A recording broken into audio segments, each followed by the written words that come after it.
Welcome to the Real Estate Show on KMED. It is Saturday, the 14th of October of 2017.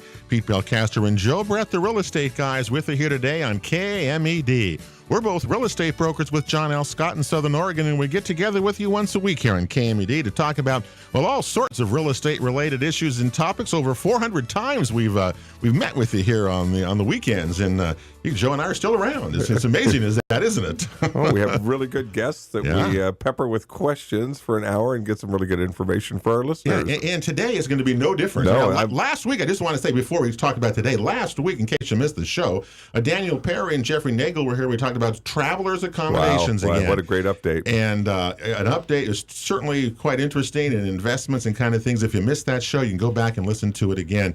It's pretty interesting. Today's show, by the way, is presented by the Rogue Valley Association of Realtors.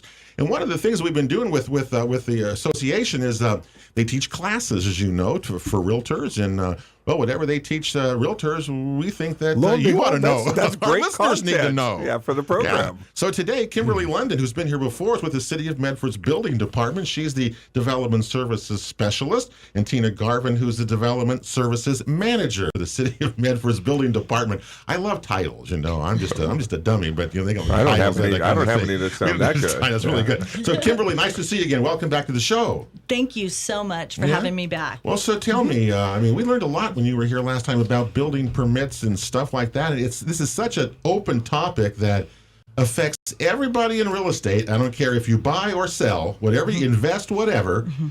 Electrical issues, building permit issues, these are something that that are there, but we know so very little about, right? For the most part, I'm going to agree with that. Yeah? Yeah. And so what have you been doing to change this now? You're teaching. Tell me what's going on with that. I'm teaching specialty building blocks classes to the realtors, structural class, electrical class, plumbing class, and mechanical class, going over just those specific topics with slideshows and presentations and what needs permits, what doesn't need permits, rules, regulations, guidelines. I can't imagine there being very many of these, are there? No, and you have a high percentage of signups in full classes because there's a real hunger for realtors to get their heads wrapped around this information, because when we go show a home, when we list a home, it's our duty to have a pretty good handle on the condition and things that we're up against there. And a lot of that can be remodeling or things that have transpired, especially as homes get a little older and have multiple owners that come through with different visions. Yes. Also with us today is Tina Garvin, who's a Development Services Manager at the building department. You've been with the city a long time, though, haven't you, Tina? Have, yes. Yeah? Yes. So just tell us what you've done, because you've had quite a career with them, around. Yeah, I began with the city in 92, and for the first 23 and a half years, I spent with the city working on traffic signals as an electrician and etc. So this last year and a half, I've been with the city building department as the development services manager. As a development manager. So how busy, just out of curiosity, the building department right now in the city? Is there a lot of activity going on, and what kind of activity, I guess, is predominant right now here in the mid part of October? There is a lot of activity right now. You wouldn't think in October, getting into holidays and hunting season and the colder weather, school starting, but we're really busy, and I'm thankful for that. Okay. All sorts of projects, residential, commercial, they're not slowing down. Subdivisions are opening up, and lots of brand new construction coming in. Yeah. A lot of mini storage. Yeah, lots of mini storage facilities. You're going to have a place to put all your extra stuff. So you're seeing both, you're seeing this, Joe goes into, of course, the planning commission meetings and knows all those things. So what I'm hearing you all saying is that there's a lot of new construction still going on. But you're adding a lot of commercial activity going on too around. Is that right? Yeah, remodeling, adding. The marijuana industry gave us a lot of permits because that's a change of use. No one had a marijuana business before, so it's a change of use on a commercial structure. Are those some of the processing centers? Any dispensary, processing, any of them, just even the grow sites. Right. I mean, there's electrical work that needs to be done to, comply with OLCC ruling. And you're seeing this in the city of Medford. Absolutely. That surprised you, Joe? No, I didn't know. I have not heard that before. Okay, that's good. I guess that's good to hear, isn't it? Yeah. It's employing people, and there's activity going on. No, and they've painstakingly staked out the zoning regulations for that, the ordinances to go along with that, so that the industry has a place to operate, just as any industry that might be in our valley, and there should be an economic boon, actually. And it's good to hear that there's activity going on. Back to electrical, though. That seems to be a problem. I mean, we deal with, as realtors, you deal with repair addendums, as you know, all the time. You know, when you're selling and buying, you've got repair addendums, you've got home inspections. We hate it when we get a shocking report on our electrical system. And we get them back, and sometimes electrical, if it's an older home, even if it's not. I mean, you get lots and lots of problems. Tell me what permits kind of general that we need when we're dealing with electricity in your home, or you're going to remodel, or what's going on with that? Well, first of all, you're talking about listings and the electrical. We have the permit history back to 1962 readily available. So a lot of the questions from the lenders or anybody is, when was the electric panel upgraded? And we have that information. So email us and get that information up front so that you know, okay, last time it was upgraded was 1963. There's a possibility. Let your seller know that they may have something coming up that would require a permit. Furthermore, if a property's listed for sale, or if there's any intent to rent, sell, or lease it, commercial or residential, they cannot do the electrical work. Say that again. Now. Okay, so if they are remodeling a house with the intent to rent, sell, or lease it, they cannot do any electrical work. By myself. Correct. On residential, you can only do electrical work on a home that you intend to reside and own it. So if I'm going to have, so I say I've invested, I'm investing in a rental or a traveler's accommodation, and I want to redo just the electric, just the lighting in the kitchen. You want to save a little money. Right. Yeah. Well. But that sounds like I shouldn't do that, right? So you're saying I should come down and get a permit to do that because I'm not going to live in it. If I do it myself, then really nobody matters if you burn yourself down. But if you have somebody else living in your place, then you need to have that done. You still supposed to have a permit, even if you own and reside in the property, if you're doing electrical work.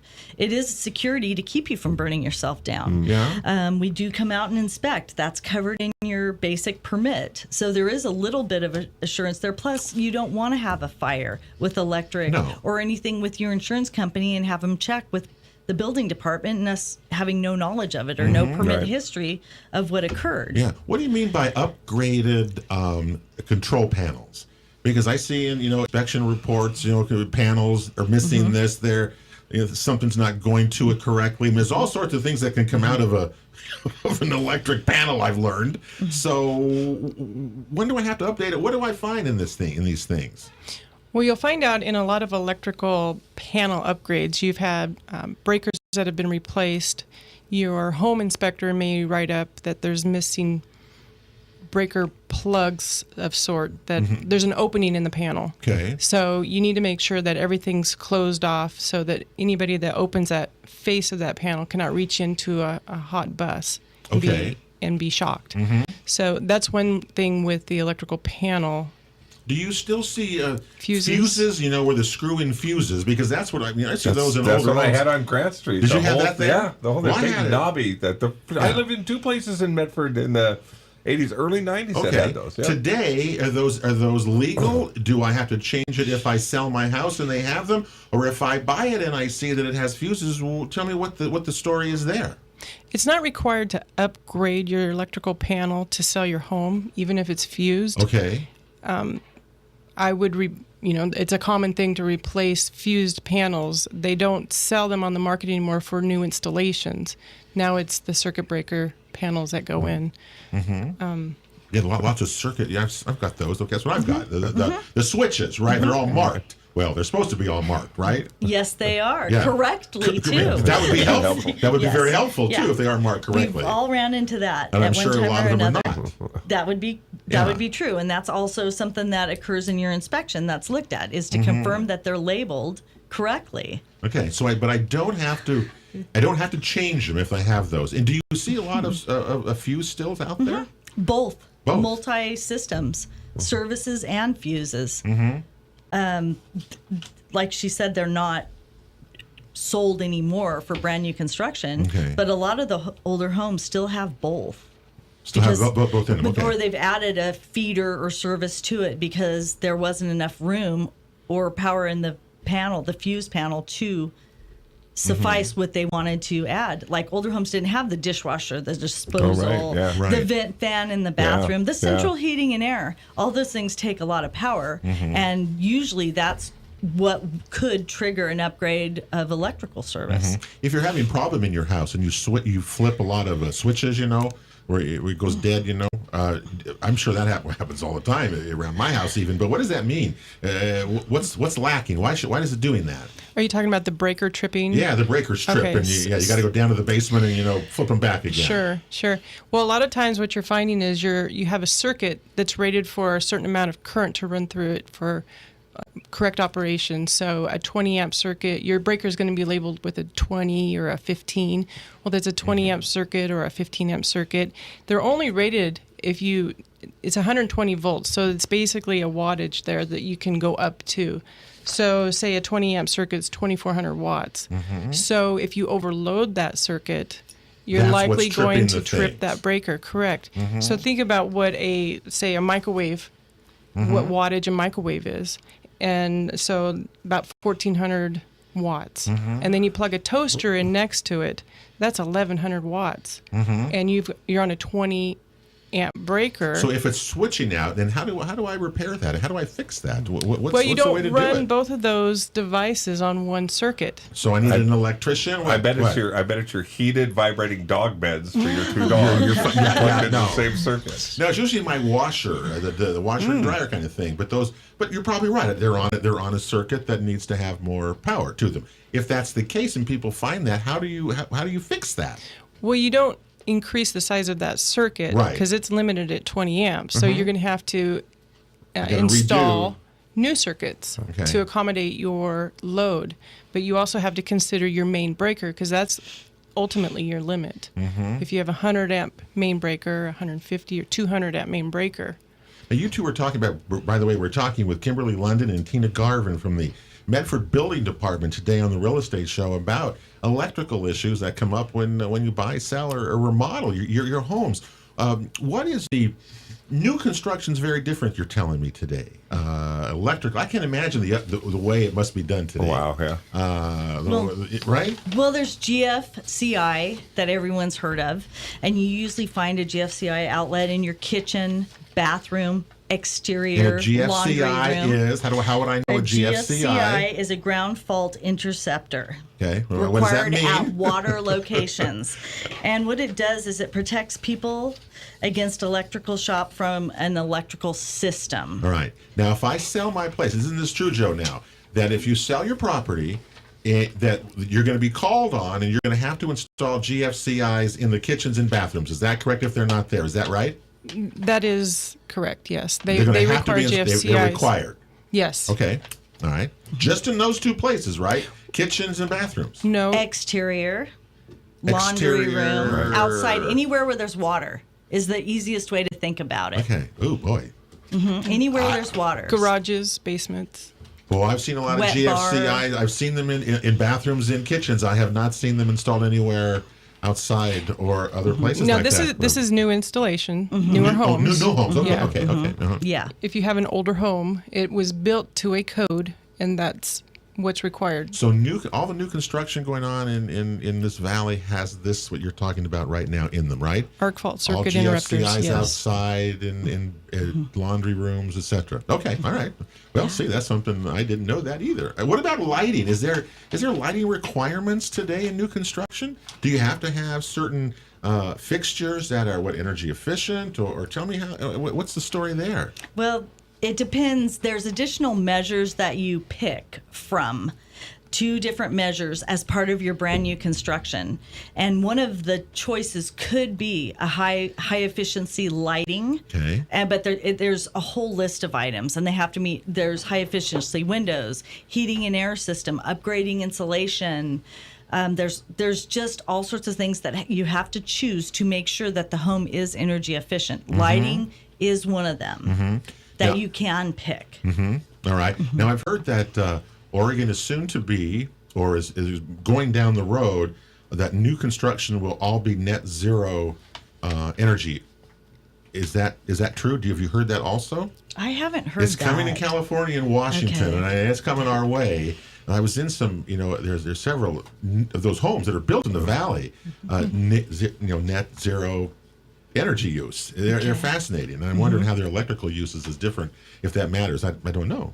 Yeah, I mean, they had for rating system like the bronze, silver, and gold status. Yeah. And so if that's changed to a different terminology, I'm not familiar with it yet.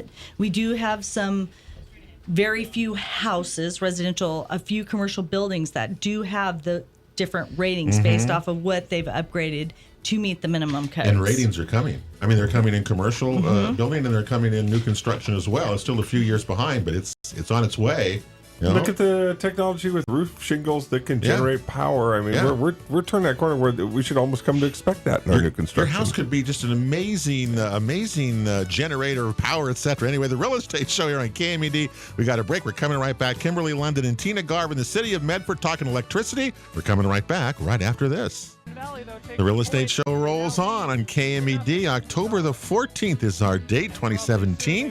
Pete Belcaster and Joe Brett, the real estate guys, with you here today on KMED, the Real Estate Show.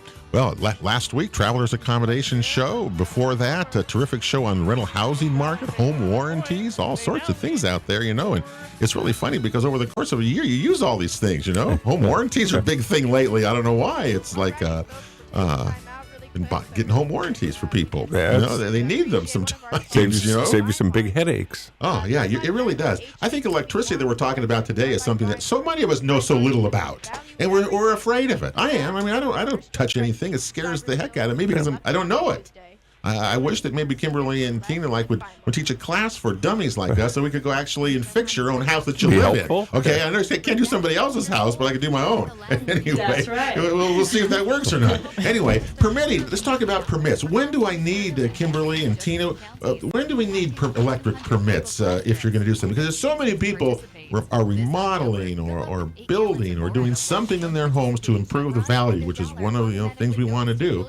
So when it gets to electricity, what do I need? Yeah, to me, it's more about safety than value. They kind of go hand in hand. And if any alteration of electrical needs a permit, the basic permit is $67.20, and you could alter up to 2 circuits, and that includes your inspections.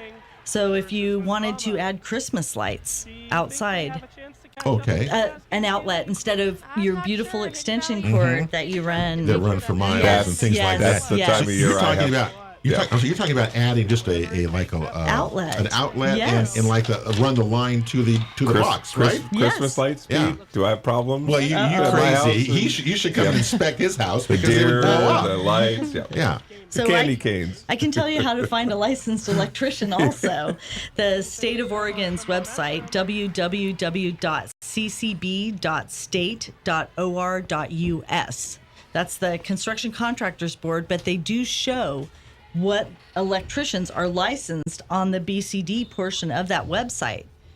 So if you want to check someone, they actually have to be on that website licensed, and they should be able to show you their signing supervisor card or journeyman license when they come out to bid or do work on your property. That's something that's required. Also, contractors, or if you hire someone to do a pool or an addition to your house or even something small, they can't do any electrical work. It actually has to be done by a licensed electrician or you as the homeowner if there's no intent to rent, sell, or lease your house. Yeah, don't ask the contractor to do the electrical work because that's not their deal. No. And that's not fair to them to ask them even to do that. I don't know people do, but they shouldn't. And most of the time they'll say we have to hire a licensed electrician. Right. And usually they have electricians that they work with. All right, but tell people again now, if I work on my own home that I'm living in and I want to go do some new lighting in my own, or I want to go do whatever, I can do that in my own home that I'm living in, correct? Without a permit? With a permit. With a permit. You still need a permit even if you own and reside in the property. Okay. A lot of people think if I own and reside in the property, a permit isn't needed. If it needs a permit, it needs a permit. It's black and white.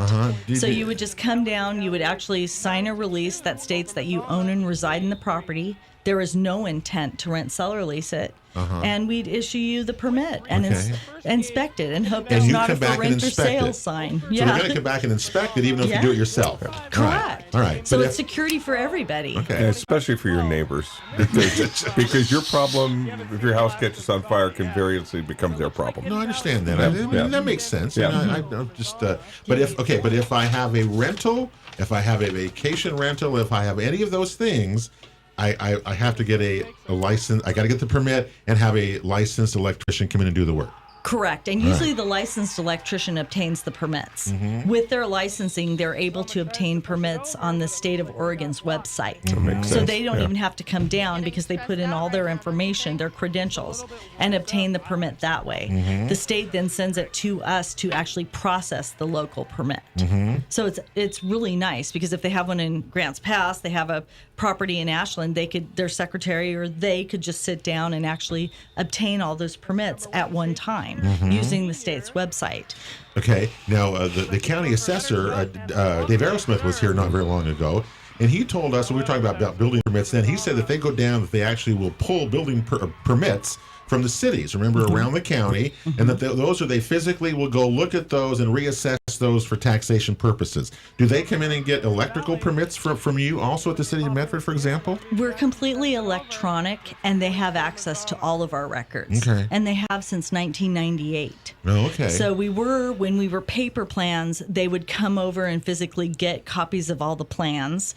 We required 3 copies of plans. Now, with us being completely electronic, they can just go online and look at the floor plan or what they need and see the percentage that it's been constructed or completed or where they're at, and look at our records for inspections to see where final inspections occurred and stuff like that. We have a Wednesday express permit afternoon where we do still accept paper plans for smaller projects, additions 500 square foot or less, or if you want to enclose your garage to habitable space or the attic or the basement or the patio areas. So that's really nice because you can actually get your permit right then. And in that case, we do make an extra copy of it. And the girls at the assessor's office do come over and pick those up from us so that they could still assess your non-habitable to habitable space. And probably, I would think, when they're going to come and assess, they're not going to come back if you just did interior of your lighting in your house. No. They're going to come back and inspect it. If you added a room, you added something to the house, is when more than likely they're going to come and do the physical inspection on that, right? For that kind of thing? It's nice that I still get out my pencil and paper and my graph paper and stretch it out. I don't need to know AutoCAD to make a little deck improvement or something like that on my property. You don't. And the guidelines are on our website, and a lot of people come in before Wednesday and say, look at this, make sure. And I look it over and we tweak it. And absolutely, if it's to scale, you can use grid paper. I mean, there are conditions on commercial buildings, 4,000 square foot or larger. If it's a change of use, it needs a design professional, which is an architect or engineer. It could be a big piece of paper dragging in the office. Well, sometimes that occurs, and that's fine, but it does have to be stamped or signed by a design professional if the structure is commercial over 4,000 square feet or it's a change of use. But the other thing I did want to say is on the Wednesday's express day, we would need to know the subcontractor. So if it's a contractor coming in or a homeowner and they are going to hire out the sub-trades, plumbing, electrical, mechanical, we do need to know who they are prior to issuing the permits. You do? Absolutely. So if you wanted to come in and get a permit and I better have my ducks in a row. Well, just know who's going to be working on that. I mean, we could still get the permit approved, but we wouldn't issue it until I had the subcontractor information on there. And honestly, you want the trades that did that work that you paid to do that work on the permit. What if you've sold the house and 2 years later, someone's asking something and I have the permit history and I say, well, ABC did that work. Right. So you could, there's liability and acknowledgement for each sub-trade as well. So you do want me to know who, or the city to know who did that work. That's great information, yeah. But I do want to point out also with the assessor's office, they go out and they do measure and they do look, and sometimes they're invited in, and people are proud of their houses, and they should be, and they tell them and show them all the improvements were done. The assessor then assesses what they find. They are not going to come back to us and say, hey, did you have permits for that garage conversion? Do you have permits for the attic or the second story or the area off the back that was added? So just because something is assessed does not necessarily mean it has permits. Now, part of the thing too. Say if I had a garage that was converted, and I'm going to buy this place and it has a converted garage. Do I want to know if it's legal? You absolutely do, because if you purchase it, when you go to sell it or refinance your house, it could come back up again and bite you. And now all of a sudden you are stuck with a close of escrow in 30 days, and now you have to get permits and inspections and get this garage conversion legally recognized. Even though I did it myself and I converted it myself and did all those things, it's not permitted. I got to have a permit for that, right? I would be really, really sad if you did it after talking to you a couple times. I'm not going to do that. We're asking how not to questions. That's one to avoid. But I see a lot of converted garages. I always ask that question: is it permitted or not? And most people don't know the answer. Anyway, the Real Estate Show. We're with Kimberly London and Tina Garvin from the City of Medford's Building Department. We've got one more segment to go. Real Estate Show continues here on KMED. October the 14th is our date. Pete and Joe, the Real Estate Guys, with you. Don't forget, you can check out any of our past shows at realestateshoworegon.com. Our website's there. All of our past shows, some terrific shows that we've had this last few months. So hope you check them all out. Real estate business is just, it always amazes me how dynamic and ever-changing. There's so much to it. I mean, look at today's show, Joe. I mean, look at this. This is just about talking about electrical, and there's so much to it. And how does a person supposed to know it all? You can't. And how do realtors protect their clients with listings with older homes and kind of recognize what the pitfalls might be, or some of the things that you might be out in front of? Making sure that permits were taken and were completed and that inspections were done. Well, it just strengthens your client's case to be able to provide that evidence. And if you don't do it right, you're going to get caught at the end when you go to sell it. I don't care. Deferred maintenance, all those kind of things that we talk about. If you don't take care of them now, you think you're putting it off, you're going to get away with it. Let me tell you, when you go to sell it, it changes the whole thing, and that's not going to work. So today we're with Kimberly London and Tina Garvin from the City of Medford's Building Department talking about electrical kinds of issues of permits when are needed. Tina, I've got the question for you. I read about all new technology coming, smart refrigerators, smart doorbells, smart toilets. I mean, all these kind of things going on.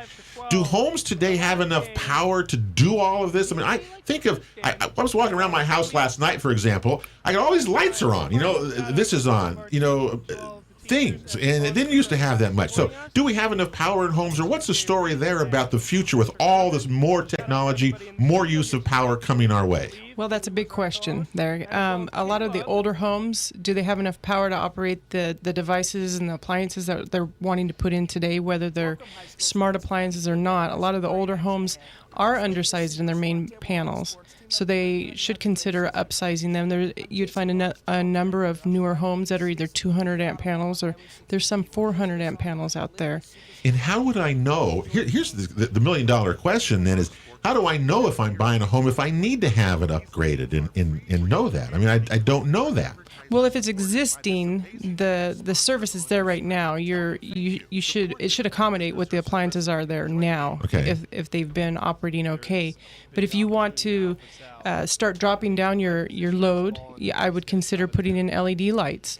Those are a less draw, less current on your circuits, sure. So that's going to drop down your load.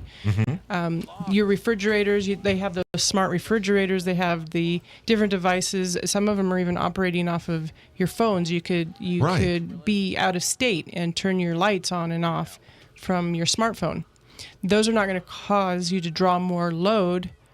You're not going to require you to have a bigger circuit. Okay, all right. if you want to continue to add more appliances, it's just you're going to adding have more to and more and more. increase your load. Security systems, I would think, would be huge too, aren't they? Right now, I mean, people want those things in there. Very common. Are you right now. seeing more of this demand on this type of thing in new construction going out there? That people want these kinds of things more and more. Are more homes just built wired Just for all that? wired.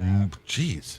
The low voltage stuff like alarm systems, central vacuum systems, or even just like your stereo system is a separate permit. Right. And I'm going to say it's kind of 40-60 on, there's not, it just depends on the home and what the person wants. A lot of times people are coming back in for alarm systems or security systems, and they are not hardwired, which would not require a permit. They buy all the cables and they just plug them in. That doesn't require a permit. It does require a specific registration and licensing through the City of Medford Finance Department. So if the alarm does go off or something occurs, the police department know how to contact you immediately. I see. Okay, sure. And let you know, hey, it's some, so ADT or the alarm company or SOS or, Sonatrol will contact you, but the police department's also notified. If they have someone right there, they're going to respond as well unless they hear a call back. Well, just look at all the devices that are out there. I think it'd be neat to talk to my refrigerator on my phone from Europe, but I just don't know what I would say to it. I wonder if I wonder if turn it up, turn smartphones it are down. going to work. I mean, that's how advanced it's getting. You can talk to your appliances. But I wonder how many people are going to use that stuff. I don't know. It's I don't know. Maybe they will. I can't figure it out. But anyway, it doesn't really matter. We're back to the world of electrical permits. So I come to you two. I'm coming to your office, Kimberly. It really, if I would think it would just recommend anybody, if you're going to do anything, you're thinking about this, is to go talk to you guys, right? About call, what's email, may or may not there. Just ask. Just our email's building@cityofmedford.org. Email us. Ask about permit history. Ask if specific things need permits, and we're going to answer your question for you. And then you'll know up front that do I or don't I? Just ask. Because some things that you wouldn't think you need a permit for, you do. And some things that you think you most likely would need a permit for, you don't. That Ring doorbell is very, very popular right now. If you already have a doorbell, that's kind of maintenance. You're just changing it out. If you're adding the wiring for the doorbell, that kind of changes the scope a little bit because there wasn't wiring there for it. And that's a nice little security device that wouldn't require a permit if you already had a doorbell and you're just changing it out. You're doing maintenance on it. Yeah. Well, see, look at all the different things that you go through. And however, I've never... And as a realtor, I've always had this misconception of how hard it is to go in there and get information and have you pull up information on permits in a property. It's just kind of a it's going to be hard myth. to get me to stop talking. You're going to tell us everything we want to know. That's right. And it's a really easy process, it sounds like, just to get your hands on that information. Yeah, we open at 7:30. So if you have to be at work by 8, we're there at 7:30. How good is that? No one's open at 7:30. One of the things we've heard from you that I've learned today is that, you're busy, and it's not just one particular thing that it's busy about. You're Correct. across the board, new construction, remodeling, investing, or whatever, commercial as well. That's what's so fascinating about this, is that's what's going on around us. And people seem to be at least hopefully complying with the rules, because electricity is something you don't want to mess around with. Like I say, most of us are afraid of it, but I don't. If you have a fan, you got a fan. Don't you have a fan in your house? Yeah. Did you fix it? Did you do it yourself? Yes. Can I do that? Was that legal to do? Put in a ceiling fan? Put a ceiling fan in your own house? You can do that. It's your own house. Like the doorbell, right? Did you change it out from where there was a light? Yeah. Or did you add a new ceiling fan like in here where there's no? Yeah. Oh no, there was a light already in place. Was the box rated for the fan, the weight of the fan? I'm sure he doesn't know that. He doesn't know the answer to that. See, that's why you need. That's a good question, because you may be buying the wrong thing, and you don't even know you're installing the right thing. Well, the City of Medford Building Department would be the place to go actually to answer these questions. You can just email me. You said, right? Absolutely. Yeah. And it's building@cityofmedford.com. So you just answer questions at ORG. You just answer questions if you have them. Yeah. That's perfect. Oh, we got a bunch. All right. Get ready. All right, that's going to do it for the Real Estate Show. Ladies, thanks for being here today. That'll do it for us on October the 14th. You have a great week, everybody. We'll talk to you next Saturday right back here on KMED for the next edition of the Real Estate Show. You've been listening to The Real Estate Show on KMED Radio, presented by the Rogue Valley Association of Realtors, along with John L. Scott Real Estate of Southern Oregon and Bank 34 Mortgage. For guest contact information, download our free app, or to watch a past show, visit us online at realestateshoworegon.com. This show is produced by Table Rock Productions. Join us again next weekend for Southern Oregon's one and only Real Estate Show on KMED. And thank you for making the Real Estate Show part of your weekend.